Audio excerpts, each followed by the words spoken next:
നിങ്ങളുടെ പാസ്റ്റുകൾ അതുപോലെ തന്നെ നിങ്ങളെ ഈ കുറ്റപ്പെടുത്തുന്ന ഒന്നും നിങ്ങളെ ഫ്യൂച്ചർ ഡിറ്റർമിൻ ചെയ്യുന്ന ഒന്നല്ല. അതുപോലെ തന്നെ ആരുടെ കയ്യിൽ നിന്നും കിട്ടുന്ന വാലിഡേഷനും അല്ല നിങ്ങളുടെ സക്സസിൻ്റെ മാനദണ്ഡം എന്ന് പറയുന്നത്. നമ്മൾ വലിയൊരു പെയിനിൽ കഴിയുമ്പോഴും ഇത്തരം പ്രശ്നങ്ങളൊക്കെ കഴിയുന്ന സമയത്ത് അതിലൂടെ ഗോ ത്രൂ ചെയ്യുന്ന സമയത്ത് നമ്മൾ എന്ത് ചെയ്യണം? ഇതിൽ നിന്നുള്ള ഒരു ഉയർന്ന വേർഷൻ ഞാൻ ഉണ്ടാവും എന്നുള്ളൊരു ശുഭാപ്തി വിശ്വാസം നിങ്ങളുടെ മനസ്സിലുണ്ടാവുക, നല്ല ചിന്ത ഉണ്ടാവുക, സ്നേഹം ഉണ്ടാവുക മനസ്സ് നിറയെ, പിന്നെ മനഃപൂർവ്വം ആരെയും ഉപദ്രവിക്കാതിരിക്കുക, ആർക്കും മോശം വരണം എന്നുള്ളൊരു ചിന്ത ഇല്ലാതിരിക്കുക, ഒന്നിനും പോയി അടിമപ്പെടാതിരിക്കുക.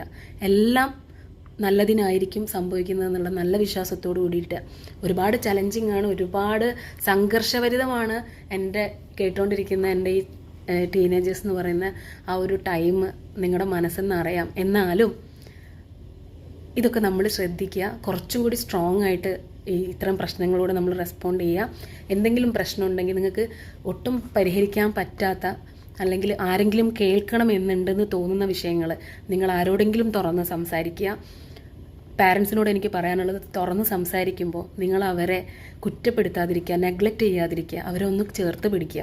അങ്ങനെയെങ്കിൽ ചുറ്റുമുള്ള ലോകം അവരെ എക്സ്പ്ലോയിറ്റ് ചെയ്യാതെ നിങ്ങൾക്ക് അവരെ ഒരു നിമിഷത്തെ ഒരു വേദനയെ നിങ്ങൾക്ക് ഉണ്ടാവുള്ളൂ. പക്ഷേ നിങ്ങൾ തഴയുമ്പോൾ ആ കുട്ടികൾ പോകുന്ന സ്ഥലം അവരെന്നും വേദനിപ്പിക്കുന്ന ഒരിടത്തേക്കായിരിക്കും.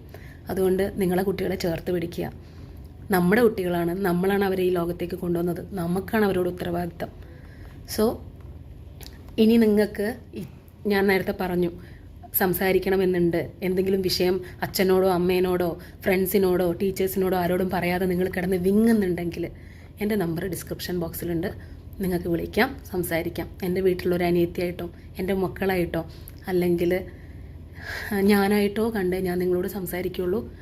ഞാൻ ഒരു ജഡ്ജ്മെൻ്റലായിട്ട് നിങ്ങളടുത്ത് ഇടപഴകില്ല എന്ന് ഞാൻ ഒരു വാക്ക് തരുന്നു. ആരെങ്കിലും എന്തെങ്കിലും വിഷയത്തിൽ കിടന്ന് നീറുന്നുണ്ടെങ്കിൽ വിളിക്കാം. ഒരു ചേച്ചിയായിട്ട് ഞാനിവിടെ ഉണ്ട്. ഇത്രയും പറഞ്ഞുകൊണ്ട് നന്ദി, നമസ്കാരം.